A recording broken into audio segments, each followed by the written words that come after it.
ఖాళీ స్పూన్లో కింద మీద వేసేసినామంటే వాటిలోకి కలిసిపోతుంది. ఓకేనా, చూసారా? అలాగే ఎక్కువగా నానిపోయాలి అంటే నీళ్ళు ఎక్కువ వేస్తే చాలా మెత్తబడిపోతుంది. అలా కాకుండా అలాగా సగ్గుబియ్యం కడిగినట్టు ఇదిగోండి కడాయి అయితే పెట్టేసాను. అందులో 10 నిమిషాలు తగ్గుతుంది.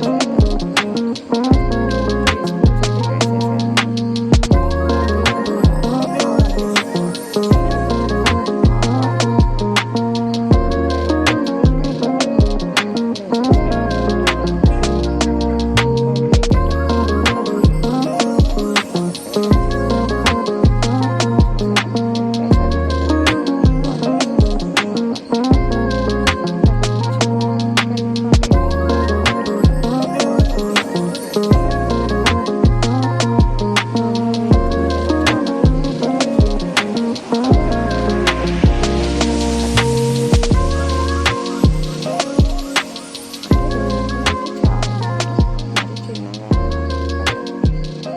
ఇంకా నేను మధ్య మధ్యలో అలా అడ్జస్ట్ చేసుకొని అవి వేగేటప్పుడు ఇవి వేసేసుకున్నాను. అంటే తినేటప్పుడు మనకు పల్లీలు తగులుతుంటే కూడా చాలా బాగుంటుందన్నమాట. చూడండి, అందులో మనం కొంచెం పసుపు వేసుకోవాలి. పసుపు ఉప్పు వేసేసినామంటే ఇంకా తర్వాత ఏమీ వేసే పని ఉండదు.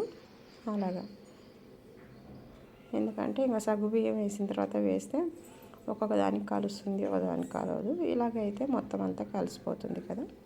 అలాగనేసి వేసేసాను. ఇదిగోండి సాల్ట్, ఇంకా తగినంత మన అందాజ ప్రకారంగా ఎంత సరిపోతుంది అనేది వేసేసుకొని ఇంకా అందులో మనం సగ్గుబియ్యం వేసుకోవడమే. అలాగా, చూసారా? అలాగా మనకి చిన్న చిన్న గోటీలు అలాగే ఉంటే సగ్గుబియ్యం కనిపిస్తే బాగుంటుంది. ఇంకా కొంచెం నానిందంటే ముద్ద అయిపోతుంది అనమాట.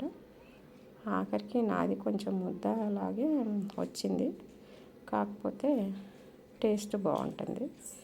అది కొంతసేపు మనం మూత చిన్నది అయిపోయింది, మనం వేరే మూత పెట్టుకుందాము. ఒక 10 మినిట్స్ మూత పెట్టి అలా దమ్ము మీద వదిలేస్తే ఇంత చక్కగా వచ్చేస్తుంది అనమాట. ఓకేనా ఫ్రెండ్స్, చూసారా? సగ్గుబియ్యం అయితే ఉప్మా చేసేసాను. ఇంకా ఎలా ఉందో మీరే చెప్పాలి. ట్రై చేయండి ఫ్రెండ్స్, చాలా బాగుంటుంది. హెల్తీ ఫుడ్ కూడా. అస్తమానం అయితే తినం కదా. Okay, bye friends.